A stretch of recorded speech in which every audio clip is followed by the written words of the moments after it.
It's now time for the news review segment where we get to digest some of the topical issues dominating the media space. A lot is happening. It's been quite a busy week for the news cycle. The newsmakers are making the news, and we, the reporters, are also reporting on the news. But it's time to have a conversation on the matters coming up in the news. This morning, I have Engineer Michael Kosidede joining us. Good morning, Engineer. Good morning. Good to have you. Good to have you. Hamza Suwini is a member of the NDC's communications team. Good morning, Hamza. Good morning, Nana, and good morning to senior comrade Hamza. And of course, your good self and the production team. Great. How are we doing? Pretty good.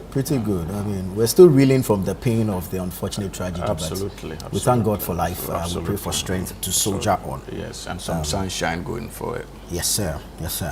There's an issue that is developing regarding the Ridge Hospital.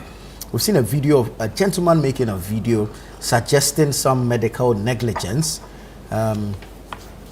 But the hospital staff are also alleging that they were attacked by this gentleman and his, group of people he was with. A number of statements have followed. We've seen that of the health ministry condemning the attack and instituting an investigation into same. But health associations or worker unions within the health space are not happy, and they are threatening a withdrawal of services if they don't see any concrete action regarding this matter. Subsequently, we've seen a video of the health minister, Kwamnamita Kando, in what appears to be an exchange of pleasantries with a gentleman in question. So let me come in studio and start with you, engineer. What you make of this entire development? An emergency ward. How easily accessible should an emergency ward be to create enough room for what we have seen in this particular video and what played out in that video? Okay. First, the little bit of the video I have seen, for me, is worrying. One, because a health facility is not just any typical public office. It is a place where there are supposed to be high security measures and protocols to be respected to prevent even contamination and a possible infection of other people who come to the facility. So a typical health facility has specific requirements. So I would say that the behavior of the gentleman in the hospital is not appropriate. It is not. But beyond that, we also need to ask questions of the management of the hospital. Where was the management of the hospital when that incident happened? What did they trigger to ensure that the lives and of their patients and staff are protected? Because managing a hospital requires that you must have certain triggers. In case there's infectious disease, what must be done immediately? Who are the most exposed persons? What immediate countermeasures should you put in place? Similarly, when there are security threats, what should you do immediately? So my first question would be, what did the management of the hospital do under the circumstances? Did they trigger any emergency responses so that their own security within the hospital would have come to control the situation? If they didn't do that, then that is a failure. What we've heard so far is they calling on the police to assist in restoring calm. Well, calling the police is another, but I would want to see what measures they themselves internally have to control such situations. You see, when COVID came, we heard all manner of stories. And again, this is where I'm going back to. When COVID came, we heard stories about where doctors went to sit in their cars, they couldn't do anything. There was no emergency response plan within hospitals. And that for me is worrying. So this is where hospitals themselves as administrators must sit down and say, hey, this is a hospital. Assuming somebody came suddenly and we say, oh, the person has Ebola. What do we do?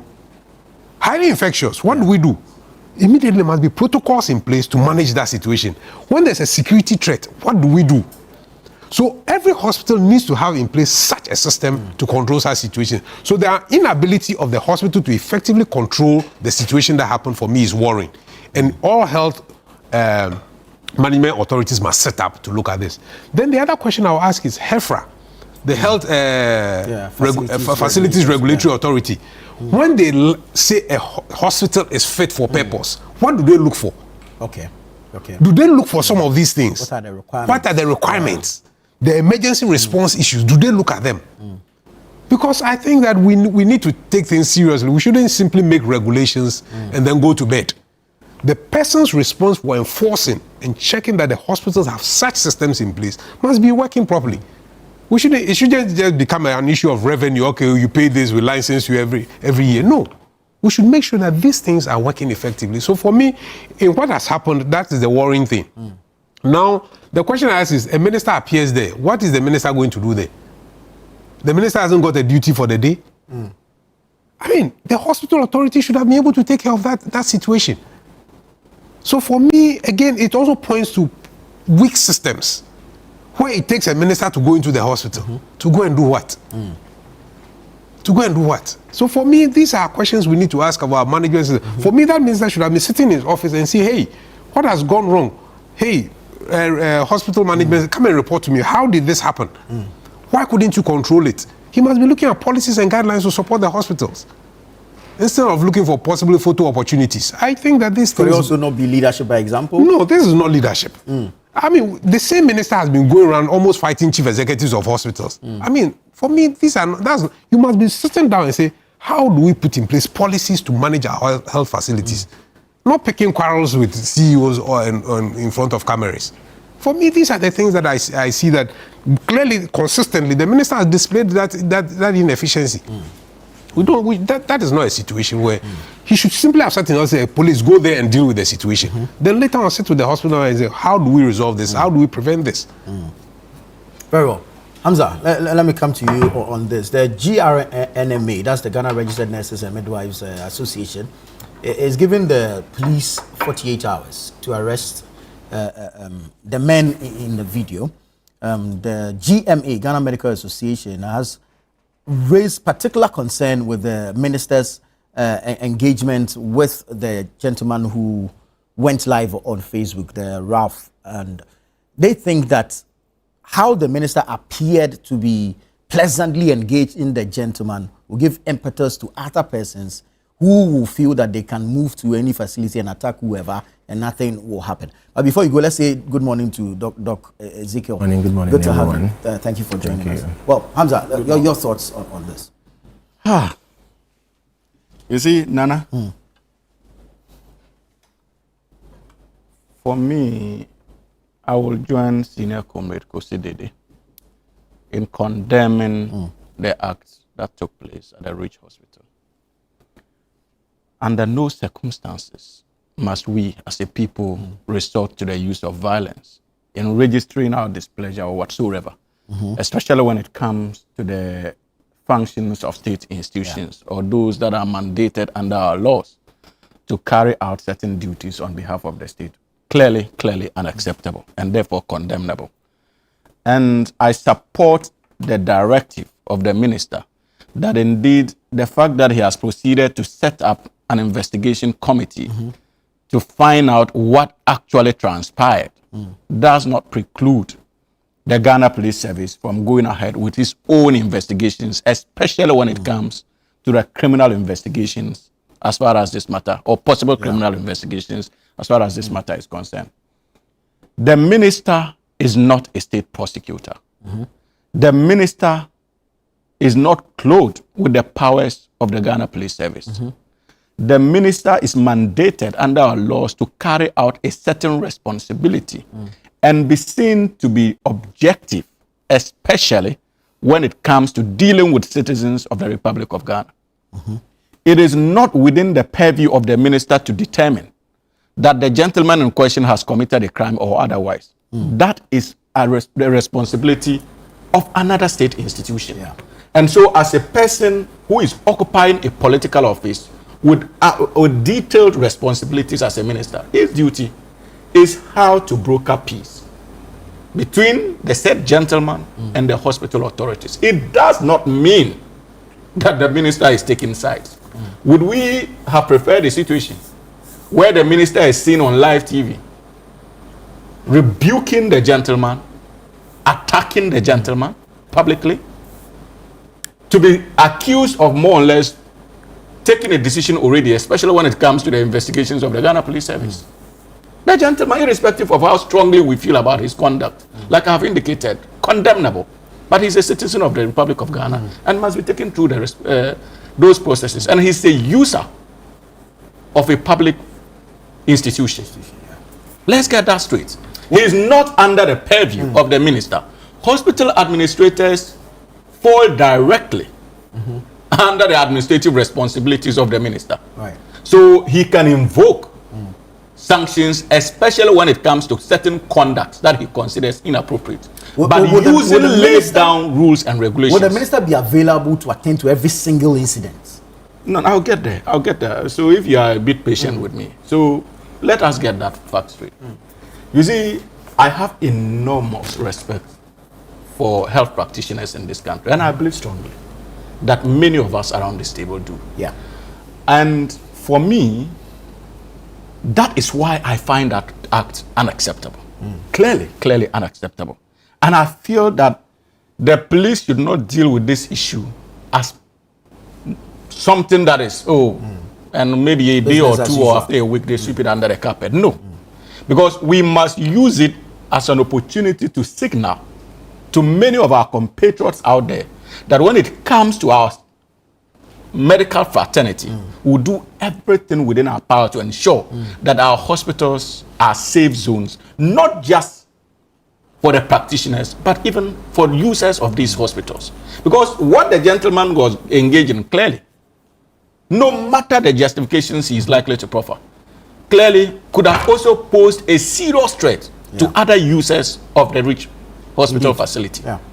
And so that is why I feel strongly about it. And I'm convinced that the police should not treat it with kid gloves.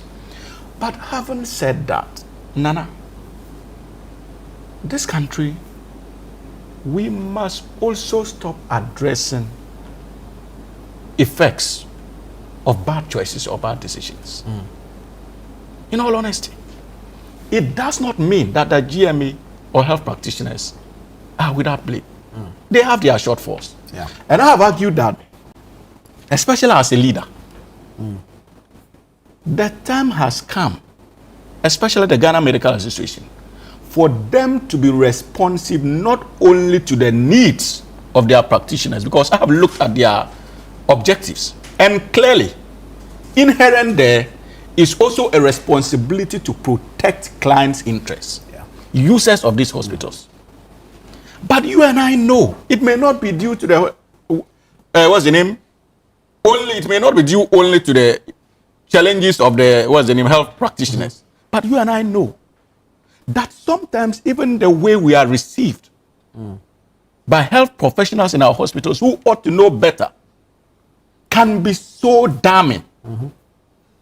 We go to the hospitals. In most cases, they may not have the needed facilities. They are not even ready to engage you. They are not ready to communicate to you. You are there with your patient, frustrated, but their training teaches them how to handle all these situations. Yeah. You go, you don't even know who to speak to. Nobody is ready to engage you. Under normal circumstances, if you are looking at your relative in that condition, you may not know that the theater is full. You may not know that they lack these facilities. You may not know that they have these challenges. You are going to be frustrated, and you vent out your frustration on the system. That is why the Ghana Medical Association must not only be interested in releasing statements, protecting their workers when it comes to matters like this.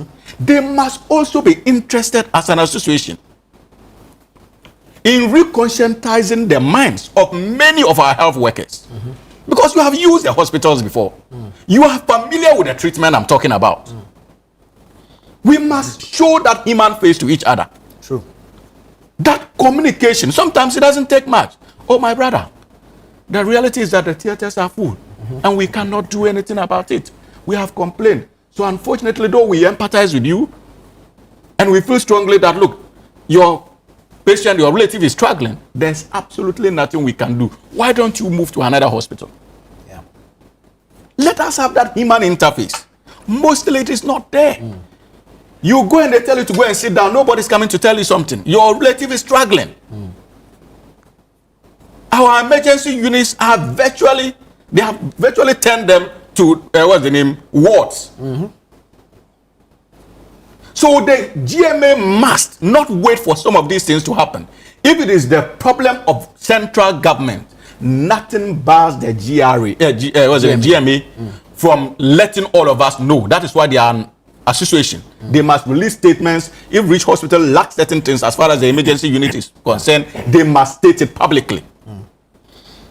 If government is not listening to them, they must let us know as citizens. I am sure we all have collective responsibilities to ensure that governments listen. And so we'll find ways to get those who are mandated under our laws to ensure that we do not have these teething problems to respond to them. But they must not wait and be responding to consequences of bad policies over the period or inherent challenges they may have when it comes to their operations. And for me, that is my disappointment. We must begin to run these associations in such a way that we do not respond to things that come up in the media. But most importantly, the fundamental challenges confronting the health practitioners. How are they agitating for the health worker in the hospital who is unable to have access to what he needs or he needs to deliver health care to patients, to get them, and not push that health worker to a state where she's assaulted or assaulted before, or he is assaulted before they come in? These are the questions we should be asking. But you see, when it comes to the role of the minister, Nana, I completely disagree with senior comrade Kosidede. Like I indicated, he's occupying a political office. Clearly, he cannot be in every hospital across the country at the same time. Reach is not far from the Ministry of Health. If you are indeed a minister of health and you have heard that these are the challenges or this is what is happening at Reach, the most responsible thing to do is to move there quickly so that it doesn't escalate. Because nurses could have declared a strike action that same day. Doctors could have declared a strike action that same day. But the mere presence of the minister could have helped bolster their confidence in terms of like, okay, well, this is a man who is ready to listen to us, who has come to our aid even in terms of this particular challenge. He's here. He's showed himself. That alone is commendable. We should resist the temptation to engage in this politics of cameras like he seeks to. Why? The minister is a state official. Is it not part of his mandate as a minister of health that there's a problem with the hospital and he goes there so he's posing for the cameras? It's part of his responsibilities. The media men are doing their job by reporting. You expect the minister to tell them not to cover him? Why are we doing this? Could he have deployed? Deployed instead what? of going there himself? Deployed Could he what? have deployed maybe a deputy? But the minister didn't go. deputy. No, the minister didn't go there alone. He went there with officials from the Ministry of Health. These officials couldn't have handled the matter. Handled which matter? This rate That matter. is being proactive. Do you have a problem with the minister being proactive? You want the minister to be warming his chairs when he feels that his presence at that material moment would go a long way to help the situation. What is wrong with that? Why are we doing this to ourselves? What the minister engaged in an illegality? No. Was it improper? Absolutely not. It falls part of his mandate. And for me, that is my issue. We may have our personal issues with some appointees, but when it comes to the national discourse and the national interest and the roles that they are performing, we must do everything within our power to resist clouding their actions based on our personal differences with them. Bro. It is very important. Bro. And on that note, once again, let me send this message strongly to the GMA. I think the time has come for them to be more forceful in their demands, especially when it comes to what we owe them as central government. I don't have a problem. The National Democratic Congress is in power. But when it comes to health care, it is a crucial part of our national security architecture as a country. And also connected to our economic transformation. I will be more than willing to be part of the voices that would support the Ghana Medical Association to demand what their due is from the central government, especially when it comes to the functioning of these state institutions. But most importantly, the GMA must also consider reconscientizing many of its workers, especially when it comes to this idea of relationship with patients and clients. It is very, very important. It is mostly the source of conflict in our hospitals. Very well. Very well. Doc, let me come to you. I mean, you are in the space. What do you make of this video, the alleged attack, and the responses we've seen and heard so far? That's a lot for practitioners in the space of career development and professional conduct and whatnot. I can say on authority that part of our CPD and CPD points you need to re-register to be in good standing to practice as a medical practitioner. A lot of the CPDs are conducted on how to handle ourselves, client relationship, medical legal issues, and whatnot. The Ghana Medical Association is not a PR outlet, and to a large extent, the health sector. It's the reason why there is even a prescribed size of a billboard or an advertising board you can put up to even advertise a health facility. We don't advertise even health facilities on TV. So you would never see a medical facility, a hospital proper, that is ever advertised on TV. All the private ones do. It's against our ethics. Right. So we are aware of what's expected of us and what's not expected of us. But the major source of conflicts and attack in our facilities is not because we don't communicate. In a season where, or a period where I have an emergency, it's difficult to say, but my interest is not you, Nana. Should you bring your child to me, my topmost interest, my priority is your child. Yeah.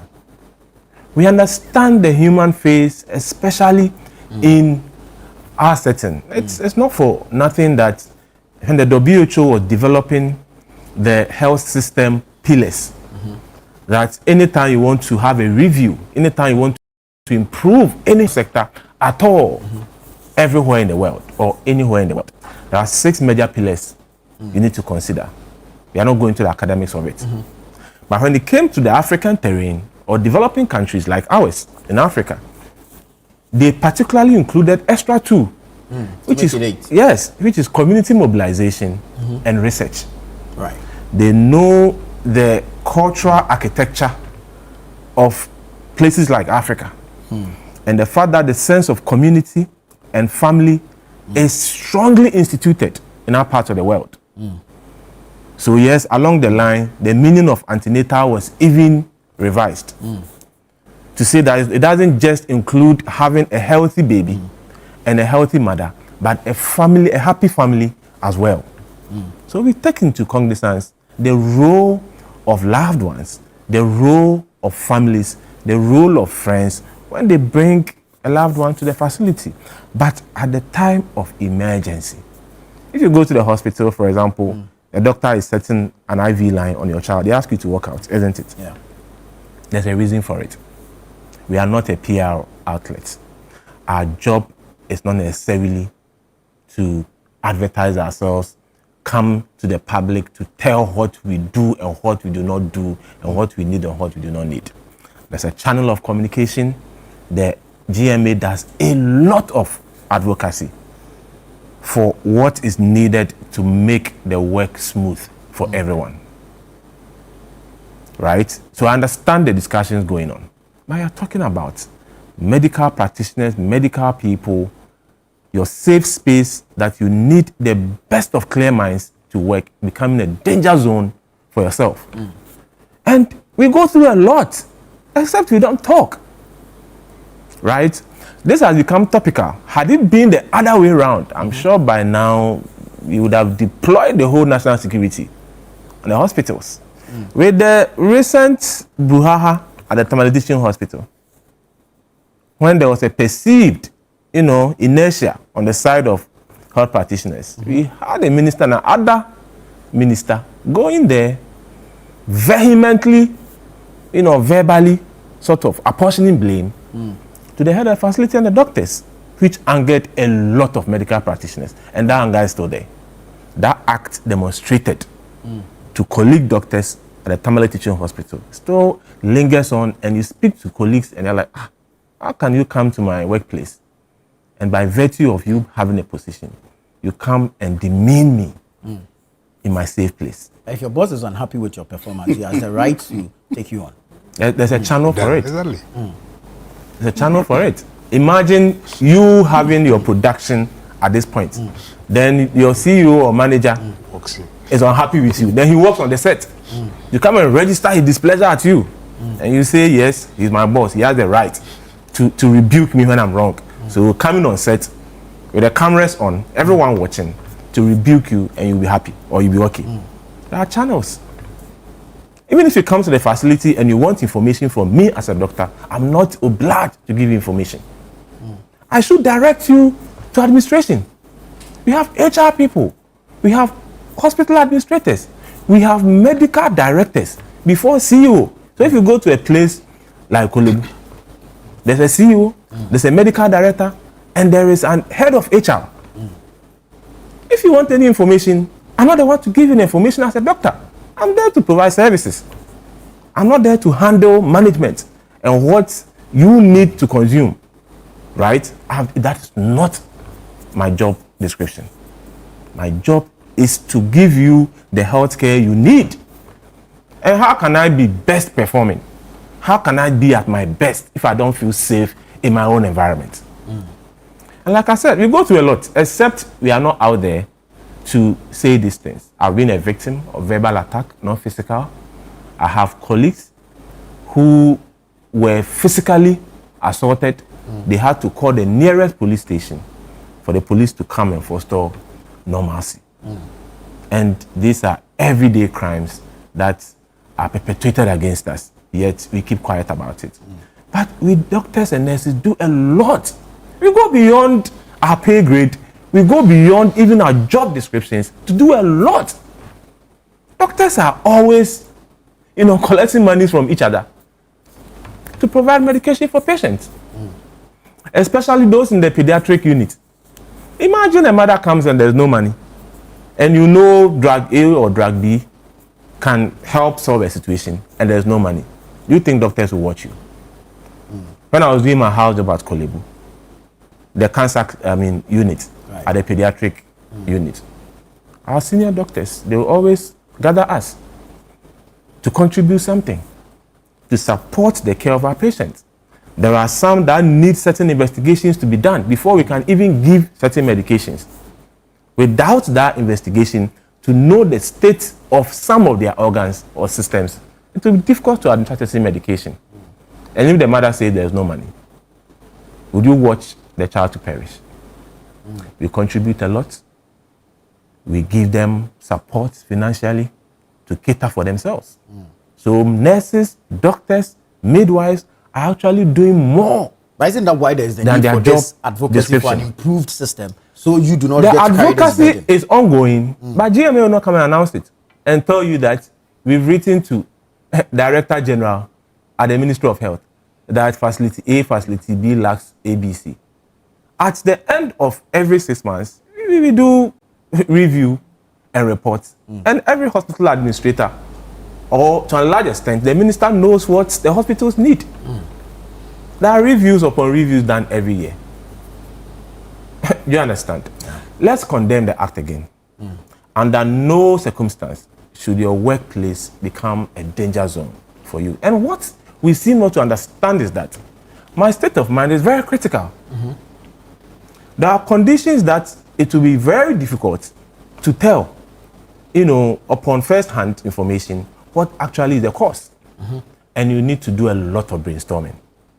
So sometimes you do symptomatic management to relieve the patient of his or her immediate symptoms. And when the patient is stable, before you go the next step, to properly delve into the issue, to get exactly what the condition is, then proper management. So we need sound minds to think. if that nurse or doctor at the emergency had to be in theater and he or she is that much traumatized, and they happen to be the only cohort present at the time per their schedule, and they need to go and perform surgeries on other patients, and it's an emergency, what will happen? So that single act is not just to protest to show that my person that I brought is not receiving the best of care, in my opinion, but it has endangered other patients as well. So we need to be very circumspect in what we do. It happens to be my ministry, so to speak. So I'll put politics aside and just speak to issues and say what would at least rather help the situation at this stage, you know, because it's already a spilled milk. And we need to have crisis management and how to communicate during crisis. So politics aside, people might not be happy with me that I'm here and perhaps not doing the politics I have to do, but when it comes to healthcare, there's no politics. And we need to speak to issues as they are. The actions are condemnable. If the sector minister was seen in any position that discouraged others and people are speaking to it, let's accept criticisms. You know, you're seeing the old trust in the right? So if the sector minister was seen in any posturing or position at all with the person others believed to have been a perpetrator of the act, and it doesn't really, you know, give people the confidence that the ministry or the sector minister will do what is required and will help the process for justice to be meted out to the people involved. I mean, I think we should accept criticisms and rather say that, oh, next time we would watch our conduct in public. But of course, the minister cannot also go and vent publicly on the person we perceive to have committed that act. But we should be open to criticism and accept criticisms. No one is against anyone. If your modus operandi is to, send cameras after you to everywhere you go and show people that you are working, that is fair. There are people who believe in let your work speak for you instead of announcing your work.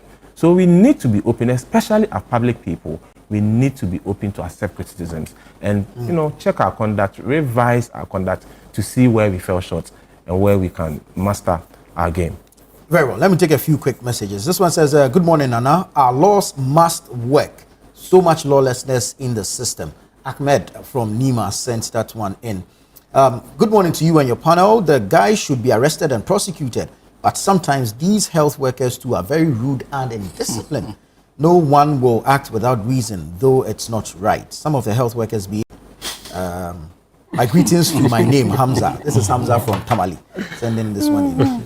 This one says, my name is Jata65 from Chantang. We need a total cleanup in our health system. I lost my in-law in 2022 at the same hospital. And the funny thing is that even the doctors there do not have chairs to sit on. Hey, Masa. How is that possible? Okay, this one says, in Dubai, police arrive at an accident scene with ambulance and nurses. It's health first. So tell us why you're going to the hospital to seek for care and die unattended to. Okay, that is your message. We need you guys also to send in your comments and contributions to the show. Very active on social media. The show is very interactive, so let us hear from you, your thoughts and your comments regarding the matters that we are discussing this morning. Briefly, just a final one on this, and then we can move on to other matters. Oh, I think that it's important that the health administrators of the hospital sit up and look at their protocols, because in a serious situation, I would have expected that maybe they would have told us, maybe they will tell us what emergency response measures they took immediately. Or a bell rang or something, say, hey, security, deploy, do this.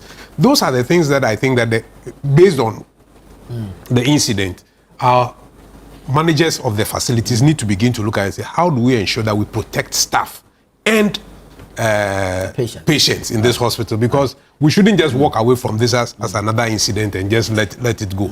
The gentleman who and his colleagues who were there must be dealt with seriously according to the law. I disagree completely with setting up a committee. A committee for what? It's as if any time anything happens, we must set up a committee. When there are laws to deal with such misconduct. Clearly, the way politicians do things, send certain signals to government institutions on how they must act. By setting up a committee immediately, you have held the police and say, police, wait for the committee to act. And for me, I completely disagree both with that. work simultaneously? No, but you see, the police people now become political. They watch what the politicians are saying. That's how our government institutions are behaving. But if They you're say, worth your salt as a police, you should be able to go ahead and do your you see, investigations. unfortunately, that is what we don't see in this country. Because the IGP can be changed tomorrow.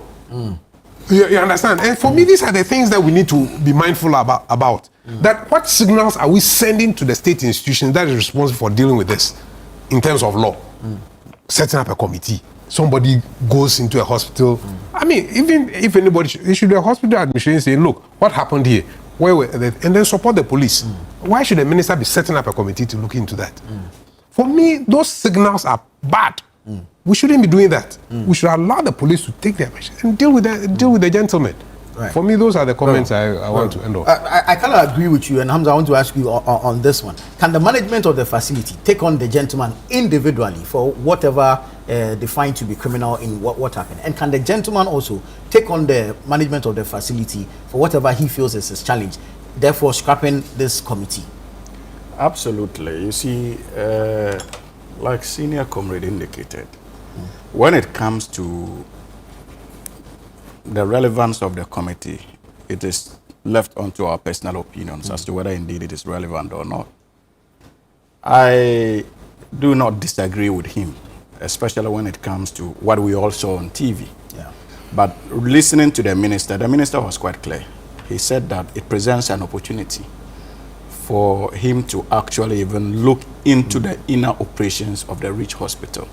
So the work of the committee, as I understand, is not just going to stop in terms of what actually happened. It also will unearth many of the challenges inherent, especially when it comes to the ICU unit of the Rich Hospital. So we should not limit the mandate of the committee just to what happened a day or two ago, but an opportunity for the hospital to have many of its concerns, especially when it comes to the ICU unit being responded to. Nana, it is on the basis of that I feel like we should give the committee the opportunity to work. And I'm told that there's a nurse on it, there's a medical doctor on it, and stuff like that. So let us give them the opportunity to actually present their issues.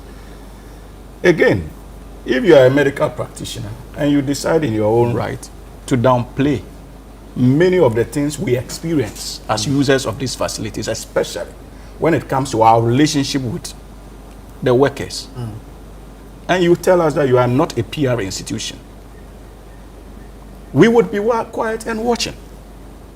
Remember that apart from being paid using the taxpayers' money, there's that responsibility on you also as a medical practitioner to be very decorous in your engagement when it comes to those you are giving your services to.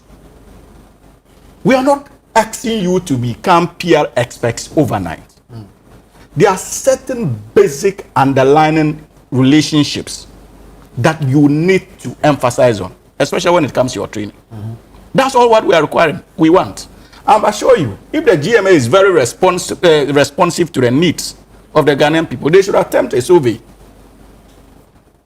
about how Ghanaians feel, especially when they have to visit the hospitals, about their workers. And they would be amazed at the findings. It is not all the time that we need to focus on central government. When I was NUC's president, it was one of my major campaign pillars, and indeed I saw it through. I said that enough of heaping everything on the doorstep of government. And I led a system where at any point in time we were focusing on institutions that we had problems with. We did not just put it on the doorstep of government and expect government to intervene on behalf of the student movement. That is why I'm saying that the GME have looked at their objectives. They must be responsive to many of these things. It should be in their interest for them to carry out such researches, to know how we feel, especially when it comes to visiting these hospitals. What prevents them from doing so? And if they have done so, let us make these things public, because we all know how governments work in this country. If you don't expose their inefficiencies, they are not going to respond. As a member of the NDC, a party that is in government, I could have taken the safe stance of saying things that does not appear to more or less dent the image of all governments, especially when it comes to the issue of health. But I've adopted a very nationalistic posture because I feel that health is crucial. Yeah. And sometimes we must even bring pressure to bear on those who are mandated to lead this country. And you see, Nana, another interesting thing, and that goes back to the issue of actually responding to their training. I'm not dismissing the fact that you may have certain ethics when it comes to how you engage with your patients. I'm not dismissing it. But if you're a medical doctor, he cited the Tamale Teaching Hospital incident, and you do not know that, oh, and I'm not supposed to engage the health minister, because we all saw the videos. The doctor went there. They were outside. It was not within the premises of the hospital. He sought to communicate to the minister responsible for health what their challenges were. The chief executive of the hospital was present. And so that was how the engagement started. So it is not as if he was in his ward and they came to attack him in his ward, or the minister came sanctioning him in his ward or questioning the way he was doing things. Absolutely not. He was explaining. And it bordered same on how we treat patients when they come to us with their people, when they come to us with their relatives who are ill. And we can begin to pretend as much as we want as a country about this issue, and also as an association. But it is not good even for your own image. Right. We must do something about that interpersonal relationships that we build with clients who visit us. I am not saying that you don't do it, but we must heighten it. Many of them, I've met brilliant doctors and nurses. And sometimes I walk into a hospital in this country, and when I walk out, I'm wondering, goodness God, is this Ghana? Because of the level of reception that you receive in these hospitals. And look at what happens at the private institutions. Yeah. When you walk in, how their nurses behave towards you, how their doctors relate with you. Is it the same in our public institutions? It's quite, that's where I'm always at a loss. Absolutely. So that's why I am thinking that maybe those who are engaged in the public space are frustrated because the basic equipment they need to work, they don't have access to it. Right. And if care is not taken, they will vent their frustration on those who come to use these facilities. And it is why we must be interested. So it is not about building a PR unit for the Ghana Medical Association. It is about emphasizing the importance of communication, relationship building. I'm not saying meet with the patient and tell the patient that, oh, we want to do this, we want to do that. No, that's not what I'm saying. Sometimes, oh, be patient. We are responding to you. We are finding a way of handling the situation. Be patient. For instance, like the doctor he cited from Tamale Teaching Hospital, there were many citizens who gave positive testimonies about that said doctor. And I said it on the same platform, where in most cases he had to go out of his way to use his own meager resources to get services delivered. And the very inhabitants of Tamale who complained about the hospital staff were those who were defending that particular doctor. Because he knew, he understands that when it comes to handling patients, you have to be tactful about it. It is not just about what you learn in the law, in the medical books, the medicine books. Absolutely not. Very well. It is about your ability to relate, and that point is important.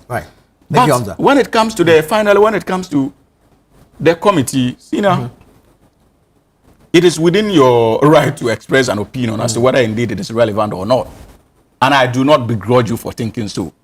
But I hold a different opinion based on the kind of release I read from the said minister. And so that gives me some comfort, because initially I also had your concerns. I was like, this is a straightforward issue. We shouldn't be setting up a committee until I read the full detail of what he intended to do. And I was like, okay, maybe this is convincing. And so let us support it. Because for me, I'm looking at an opportunity for us to take advantage of the system to get certain things at the Rich Hospital right. That was where when my mom was sick, that's where we took her to. And they did an excellent job. And I keep asking myself, possibly because we were politically exposed. So the kind of attention that was given to her was different.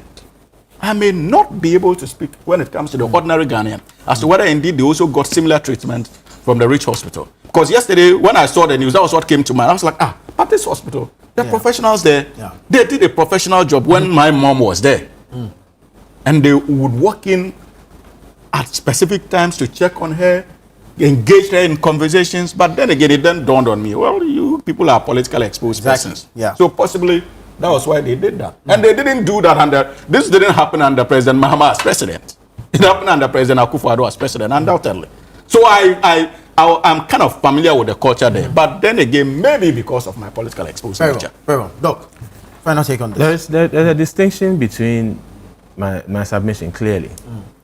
I enumerated the health system building pillars, and I went ahead to state why WHO added community mobilization and research to ours as Africa. I mean, knowing our terrain, who we are, and how we are, our sense of community. That is to say that we recognize especially who we are. And having said here that the health professional, the doctor, midwife, or nurse, is not obliged to communicate with a patient's relative. That's not what I said. Is it part of your training? I said when you need information, for example, on my facility, or how things are done in my facility, I should channel you through the right process. But when it comes to you bringing your relative to me, and it's identified that you are a relative or you are the primary caregiver responsible for the person, I owe you some explanation. What I do not owe you is to tell you what is wrong with my client. Because patient confidentiality. Yeah. A person could be your child. But the moment he or she is 16 years and above, I do not owe you an explanation as to what is happening to the child. I can speak to you to an extent, but I would require the consent of my client, even if he or she is 16 years, to speak to you, even if you are the world superpower. If you are President Trump,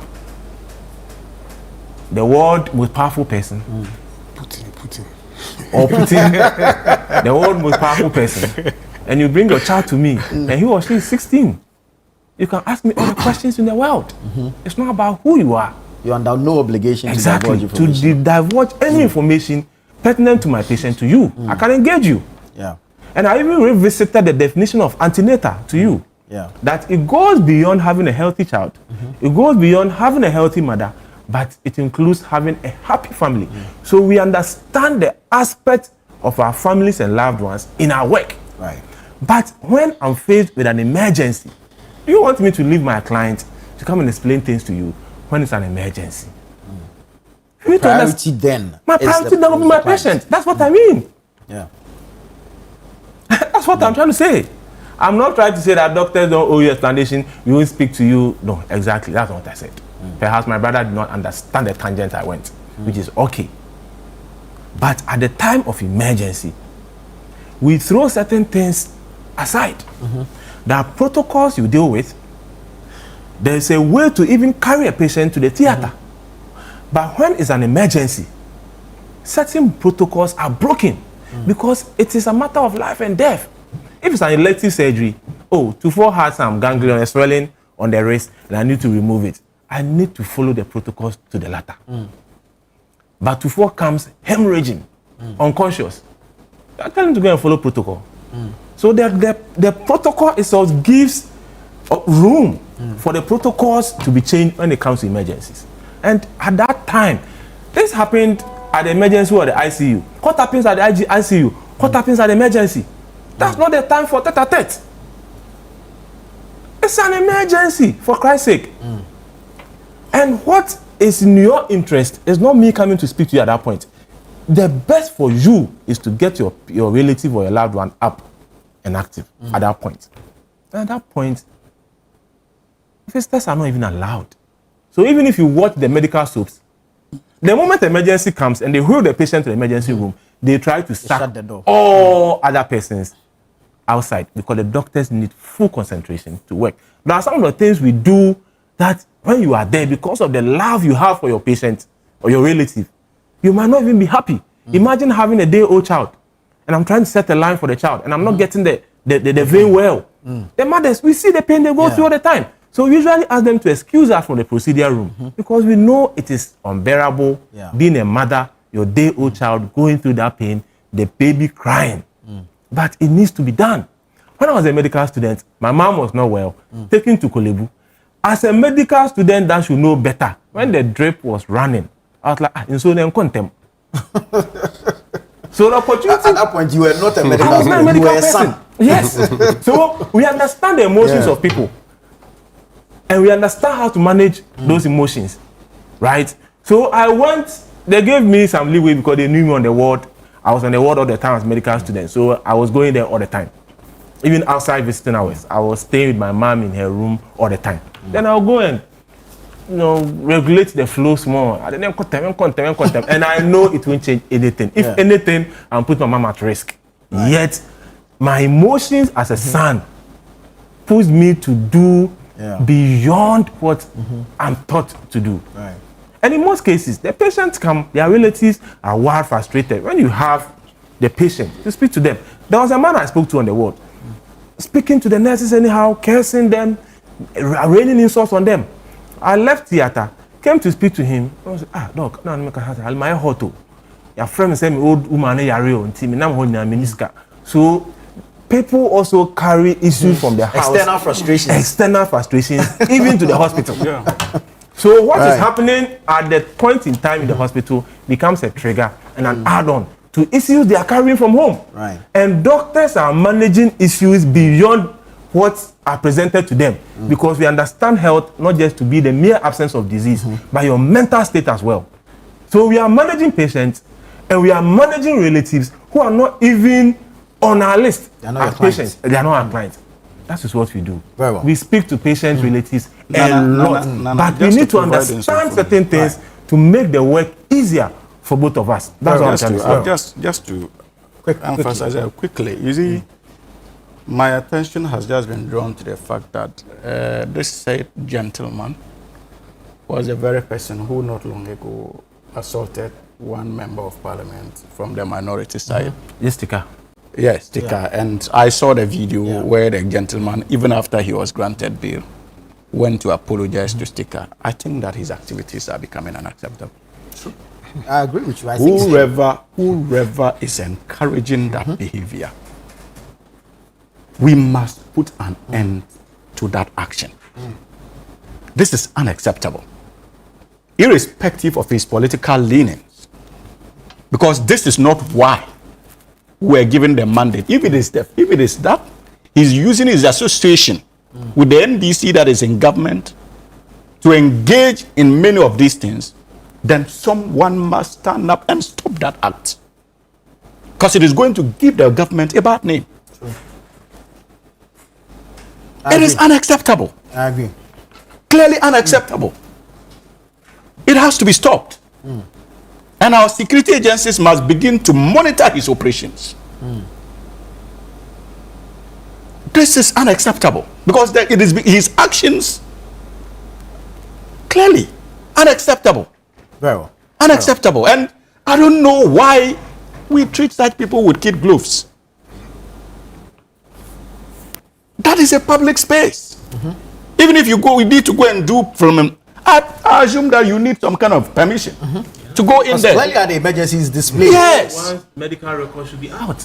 And watching the videos, So- I was really so you see- patients you whose see- faces were being exposed. Yes. And an elderly woman was in the arms of some. For Christ's No. sake. I wanted the public to know about my What mother. if at that point in time, National patients were even security naked? must be interested in the activities of this gentleman.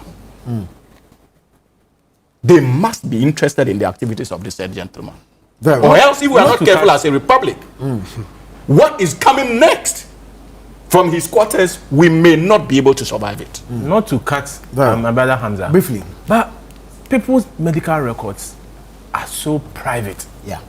that if Hamza is a colleague doctor, and I need to even make sure that my diagnosis is right, so we do a lot of consultations amongst ourselves in the interest of our patients. When I move to Hamza, and I'm discussing you with Hamza, under no circumstance Should I even mention your name to Hansa? A colleague doctor. It's just the condition that it's just the condition you presented with and what I found with you. So filming the place, you are exposing other people who might have gone to the facility at the blind side of other people. Look at Ghanaians and how private we are certain things. And if at that material point in time people were naked, and it's something we see a lot on the wards, nurses were doing what we call bed bath, patients that are immobile, and nurses need to go and clean them up, wash them up in bed, and these things were filmed. It exposed people, in perpetuity. Very well. Thank you, Doc. We need to take a break here. I've seen your messages. Keep them coming in. When I come back from this break, I'll read the messages and then we'll move on to other matters. This is Breakfast Daily on ChannelOne TV. Stay with us. We'll be right back. Thank you for staying with us. This is Breakfast Daily on ChannelOne TV. I'll take a few of your messages and then we'll go back into the conversations. Good morning to you, Nana, and your respected panelist. Brilliant submission from Honorable Hamza Suyini. Hey, the honorable title. he just spoke my mind. Thank you, sir. This is from Al Manaf. This one says, nurses in Ghana always think they are doing patients a favor when we visit the facilities. This is from Kandi. Good morning, sir. I am Chris, and trust me, the kind of attitude some of us go through in some of the health facilities are extreme. Wait until you see a relative dying and not attended to and stand and smile. Sad country called Ghana. Prince from Elembele says, the practice of giving slots to politicians to bring in their people into the police service undermines the integrity of the force. When officers owe their appointments to political patronage, it's natural to question their loyalty and impartiality. Good morning, Channel One. I greet all your panelists. Nana, our politicians are not helping at all. Our security services are now on party basis. People misbehave when they feel their political party is in power, and nothing is being done about it, which is not fair. Our laws are not being enforced, which is bad. Francis from Bongo in the Upper East region. Good morning, Frida. Faith from Ofanko. Rich Hospital should be checked properly. I quite remember when my mother was sick, we were there. Things we saw, patients were vomiting and nurses were on their phones chatting. The only thing they know is to tell you to go to the pharmacy and get drugs. All right. This one says... patient is no, but we get a lot of messages on that. No, that's an allegation. And that's the point I was Unfortunately, that is why the GMA must be interested in at least do some competition amongst even their what's the name, the hospitals that they preside over. Yeah, get them do a research at Reach at 37 about responses, what the public think about what they think about the services there. Exactly. You can use that to inform your training and engagement going forward. Right. It's important. This shouldn't be done by government. Good morning, Nana. We don't support any such act at any medical facility. But can I ask a question? I'm not mixing the two. Health service. Can our nurses stop doing TikTok once on duty, especially while wearing uniform? Can we criminalize that act? It's the younger generation, eh? Well, but then it's the same lecturers and teachers. Remember Moises issue and all those things. Yeah. I mean, it was so wrong. It's wrong. And that video that came out. You don't leak. What happened to privacy? What happened to confidentiality? Exactly. It's so wrong. Anyways, Madam Cecilia Dapaah is back in the news, and this time she's in the news because the OSP is dismissing reports that she's been cleared by the FBI. This matter has been quiet for a while, and brings me to a deep sense of worry that we don't follow through cases. We don't see an end to cases. We hear an investigation has commenced, but that's it. Years on years, and we don't see any conclusion. What actually contained the FBI report? Because there seem to be two contradicting views. You see, first and foremost, to say that the FBI has cleared her of corruption sounds funny to me. Because they are not a court. Then they have no jurisdiction in Ghana to clear you over corruption, unless the specific allegations about corruption are based in the US. But I didn't see that in the OSP's dealing with Cecilia in that matter. So I think that statement in itself is phony. But the next thing is to say what is happening to the case itself. And I've read what the OSP, a bit of the OSP's report, which says that after the OSP had looked at issues, there were clearly issues that did not fall under the jurisdiction of the OSP. So they forwarded them because they suspected possible money laundering or something they call structuring. I'm not too clear about that. So they forwarded it to Iyoko. Now Iyoko last year came back to them and said, oh, everything is fine. But subsequently, under the current government, Yoko says bring back the docket and we'll look at it. No, Yoko didn't say everything is fine. According to the OSP, Yoko said that they also did not have the mandate. Exactly, the mandate to deal with it. But currently, Yoko has recalled for that report. So the question we're asking again is, if there's a clear suspicion about money laundering, how do we deal with it in this? Are there no laws in this country to deal with it? There's anti-money laundering. Exactly. So how do we account for that? And you see, one other thing that we neglect, and I find it very interesting, is that this MP, Ofori, he was an MPP MP in Sikuma something. But he made a certain statement. He said, look, when you are looking at crime, somebody has money that he cannot explain. Then the next thing is to look at how much tax has the person paid. Because if you have a certain amount of wealth, it simply also translates that you must be paying a certain amount of tax. Right. So if Cecilia Dapaah says, I have this amount of money, it belongs to me and my husband. Right. The next question we should be going through is, how much have you earned? How much tax have you paid through the years to have acquired this amount of money? You see, so for me, our investigations are either not thorough or intentionally not being thorough. These are the questions. Because look, under Professor Mills, as a tax expert, when this Woyome issue came up, it was one of the issues I expected to happen. Nobody questioned issues about tax. When the people said they received money from Woyome, and that Woyome said they should go and buy land, they should go and do all this, we never investigated all those things. When the prosecutor's wife had received money into her account, and we left that matter like that until the bar council itself decided to disbar the gentleman. I mean, I felt that under those circumstances, the first question is that, what business is your wife doing with Woyome? Where are the taxes that have been paid? And lock the wife up, and then we'll see what the prosecutor does. We are either intentionally not being thorough, or we are simply just patting each other on the back because we are political allies. So you go, look, don't worry, let's pass you through. And then another one comes, commits crime, and then we move on.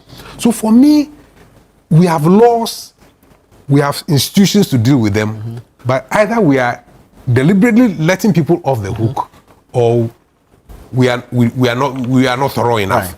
So we need to look at this issue seriously and get it out of the way. Again, I say this, and I want to remind the NDC. The lady who was convicted under the Sedina Tamakulu, she's still out there. What are we doing about it? You see, when we come into office and we say we are going to deal with corruption, let us be sincere about it and let us ensure that we follow through with issues. Because she's already been found guilty. She's out there somewhere. We are not looking for her. We haven't made any announcement in all this. Look, we have somebody who is already been found guilty, and we are bringing her back to serve a jail term. We need to show that we are honest about dealing with corruption in this country. Hamza. See, and starting from where you just ended, you have raised this issue of Sedina Tamakulu before, and I remember telling you on this very network that when it comes to the issue of Sedina Tamakulu, it is inappropriate for you to conclude that this government is not looking for him. I say so because she was incarcerated under the previous regime. They announced that she was nowhere to be found, and they were looking for her. So let us assume without admitting that indeed the NDC is not interested in finding her. Are you by that logic saying that the previous government that she is not a member of was equally not interested in finding her? So why didn't they find her? The same institutions are still at work. If you have any information as to her whereabouts, nothing prevents you from making that information available. If you make the information available and we are unable to act, then you can proceed to say that this government is complicit and is unwilling to carry through that court order or sentence. The OSP has been looking for Furiata to answer questions. I'm going there. I'm going there. I'm going there. I'm going there. So you should be able to find her. No, but that's the point I'm making. That's the point I'm making. So the previous government, didn't they put her on Interpol list? You think she's not on the list already? So tell us. No, but I want to know. That's why I'm asking you, because we did not declare. Access to government. I don't work for government. I'm just telling you.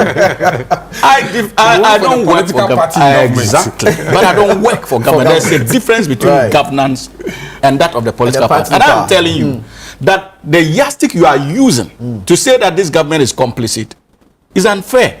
Because it didn't start with this government.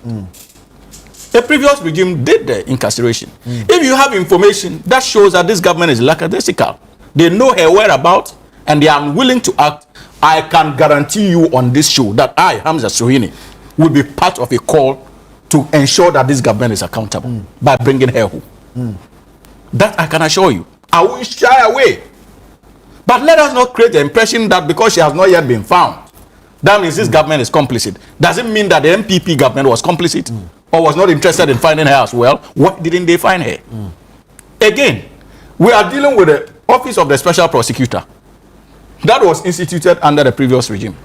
The current occupant of that office was appointed by that regime. Not so. Today, it is that same OSP who is looking for Ken Oforiatta. Have you heard any appointee of government or President Mahama? Have you heard her say anything about her whereabouts? Because it is not for us. We feel like the state institutions should do their work, right? But the OSP is even unable to bring him home. Don't you think that government is interested in supporting the OSP to bring him home? So why is he not home? Are you by that stretch also suggesting that government is complicit and unwilling to bring Ken Oforiatta to face trial? So absolutely not. What commitment do you want to show? Communication. But that is what we are doing now. You have not communicated the status of the case to us. Which case? Cecilia Dapaah. About the government communicated. Government is in continuum. The government communicated the state. Communicated. That what? Cecilia Dapaah, what's happening? Sometimes you don't know that public announcements can compromise your own investigations into the whereabouts of people. So GMA should also not be doing that. No, I'm saying that sometimes you don't know the public communications. Or if I'm not saying that GMA should come and give us a public overview. I'll make that point to him. You know, as a matter of fact, that when it comes to security operations, it is different from medicine. You know, and how you handle information is very sensitive. What is security about this? Oh, so you don't know? You announce. Senior Comrade, don't do this. No. Sometimes we like to shout things. No. You see. There's a criminal at large. You know I am one person. Please. You know I am one person. When you are right, I'll tell you you are right. But on this, you are completely wrong. Completely. I disagree with you as well. We are dealing with security, and because we are dealing with security, doesn't mean that we should hold the speakers and start announcing every aspect of the investigation. Let's look at OSP and Cecilia Dapaah. Now, coming back to OSP and Cecilia Dapaah, you see, personally, I have had my own issues with this OSP. I was one of those who thought that even the establishment of the office in the first place was needless. I have not been interested in the activities of this special prosecutor, in all honesty, because I have my own concerns, and maybe on another day I will make that known. But when it comes to the report they issued, especially on Cecilia Dapaah, it didn't come as a surprise to me. Because when the news broke, I was very clear in my mind that it is going to be extremely difficult for you to prove a case of corruption, even if these resources were gotten through corrupt means. Trust me. Yeah. And that is what we should be concerned about as a republic, if indeed we are interested in fighting the menace of corruption. Because you see, people go out there, do transactions as government appointees, take their percentages, keep it in cash. They don't take it in through the bank account where you can trace, like what we are dealing with when it comes to the National Signals Bureau, where you can trace the flow of the funds. So even if I'm occupying a public office and I take 20%, 30% cuts from transactions, and I put it in my house, then something happens, state security comes to the house, raid my house, and they have access to the money. How can you convince the court that I got the money through corrupt practices? It's going to be very difficult. I'm a practitioner of the law, I know. How are you going to convince the person, the court, that, oh, he signed this contract and got this amount of money. He signed this contract and got this amount of money. Especially when you are not prosecuting me for willful causation of financial loss to the state. Yeah. And you are making references to a particular contract that should have been maybe $100 million and I signed it for $150 million. There was no such case. So the money undoubtedly would have been the process of corruption. But you are unable to prove it in any investigation or in any law courts. Especially if she tells you that the money is coming from the husband. Unfortunately, we are in a system that is clearly informal when it comes to our economy. There are so many transactions we have. There are people doing all kinds of legitimate businesses today. You go to their homes, they can have access to $100,000, $200,000. But in truth, if you tell them to justify how they came about that money, it's going to be difficult. Because our system is clearly informal. If I tell you that I sold newspapers and I made $100,000, how are you going to take me on? So as a country, we must be interested in finding ways of dealing with issues like this. Unexplained. That is why the OSP is left with no option than to explore the bit of money laundering. And I was clearly disappointed when I heard, even before this government came into office, that IOCO had also indicated that it did not have the mandate to investigate the matter. And that is why for many of us, we felt that it was feeding into the perception that His Excellency President Nana Addo Dankwa Akufo-Addo was doing everything within his power to protect his appointees, and especially Cecilia Dapaah. Remember, hitherto the investigations by the OSP, the contents of the letter that President Mahama wrote, President John Nana Addo wrote to Cecilia Dapaah in the midst of the investigations were all it was condemnable, and we all condemned it. So if tomorrow, the next day, we wake up to the excuse by IOCO that they do not have a mandate to investigate something they clearly have the mandate to investigate, what would be your conclusion? What would be your conclusion? So I'm excited that this new leadership of IOCO has requested for the file, and I'm convinced that they will do the needful by carrying out a thorough investigations into the transactions of Madam Cecilia Dapaah, and possibly we would bring this case to an end. But Nana, this country must be serious, especially when it comes to our corruption fight. Me, I'm a revolutionary, and so that's why I don't take offense when NDC, the NPP refer to me, my past, as PNDC, NDC. I don't take offense because it is the PNDC spirit that informed, when I read about it in school, that informed my decision to join the National Democratic Congress. Probity and accountability. No respecter of persons, especially when it comes to these twin principles. So I expect this new leadership of IOCO to do the needful. And they should not just end there. I would want to see the Attorney General maybe leading a reform, especially when it comes to how we can deal with issues of corruption in our informal economy. Because it is difficult to establish. You will catch somebody with money, millions of Ghana cedis, a public officer. You know he got the money through corrupt means, but you are unable to convince any court in this country. There's no trace. Because there's no trace. You think that they will take it using bank accounts? No. Absolutely not. They know better. They know better, especially better. Considering the very example you gave about the state prosecutor receiving money directly from our bank accounts, Right. From William. Clearly, nobody would want to embark on that tangent again. We all do everything within our power to avoid such traces. Right. Let me hear So from we Doc. must find ways of cracking down when it comes to the issues of Doc, corruption. let me hear from you on this Madam Cecilia Dapaah issue. It's very obvious that the FBI doesn't have the mandate Yeah. to clear anyone, especially when it's not a primary investigative body in our jurisdiction. If it was a matter of a court procedure that even took place outside, then we would have obviously accepted that tag.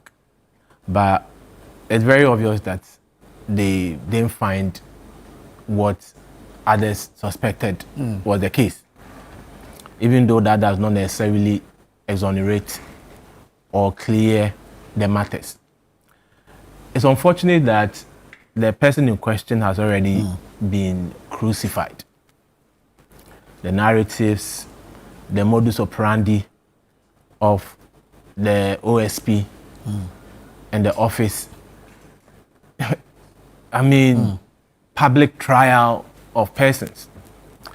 And we saw a similar thing in the former finance minister's case, where instead of going to courts, we tend to play a lot of media games. As to what the motive is, I do not know. To the extent that his medical records were leaked to the public. We were just discussing people's privacy and medical confidentiality. A letter he wrote to you in confidence was leaked to the public. One of the highest forms of injustice that can be meted out to anyone is to tell the whole world what is wrong with you without your approval. And that person had not been convicted to say that you don't have any right under the law, or now you are solely in the hands of the state. So the state decides, or your rights and freedoms are no more applicable. Yet we went ahead to tell the whole world what the former finance minister is suffering from. Something that the wife does not even have the right to know, if he says the wife should not know. So it speaks to the modus operandi of the office. And my fellow Kwauman, Mr. Cecilia Dapaah, clearly, and he seems to raise people's hopes, and just like how we see goats fight, everything dies down. And then later we hear press conferences, complaining, wailing, here and there. It becomes too messy to even follow the issues. We are too much interested in public trial other than the right channels, using the courts to trial people. And we form narrative depending on what we put out for people to judge others wrongly. The lady is already tried. She's tried already. She's tried already in public. Yeah. Especially leading up to last year's elections. Played into the hands of the opposition and they mailed it. And even in discussing the issues today, Akufo-Addo is not even spared on this platform. Even in discussing the issues today. Right? There's been so much done. There's been so much done. Actions were terrible. So much done. Actions were terrible. Very terrible. Terrible actions for me. In the you need to accept the fact that his actions were terrible. Public space. In the public space. And I don't know if that's what informed our current AG to do a press conference before even sending any writ to court. And you know how the public, especially legal persons, even reacted to it. Let's stop the showmanship. Let's stop the showmanship. Is it not transparency and accountability instead of showmanship? We were able to decipher which is transparency, and we are able to decipher which is media act. We are all in the space. Right? So in the end, if nothing is found negatively against her, what have we done to her? It's my issue is with my fellow Kwauman's modus operandi at the office. And when it happens like that, you keep coming back to the media space. You keep coming back to the media space.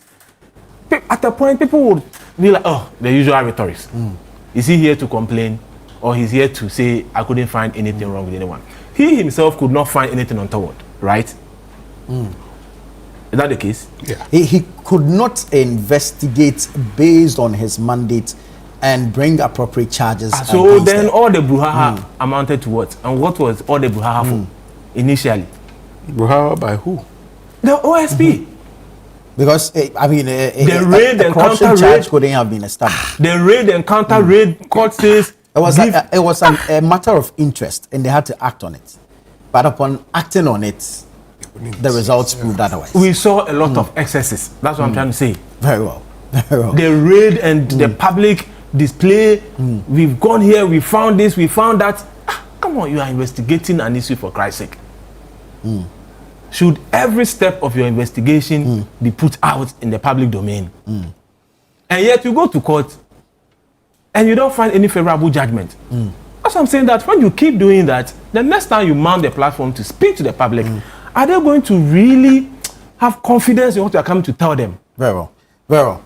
Well, Ahmed from Nima says the special prosecutor is confusing Ghanaians. Cecilia Dapaah and the husband must be apologized to. It was an exercise in futility.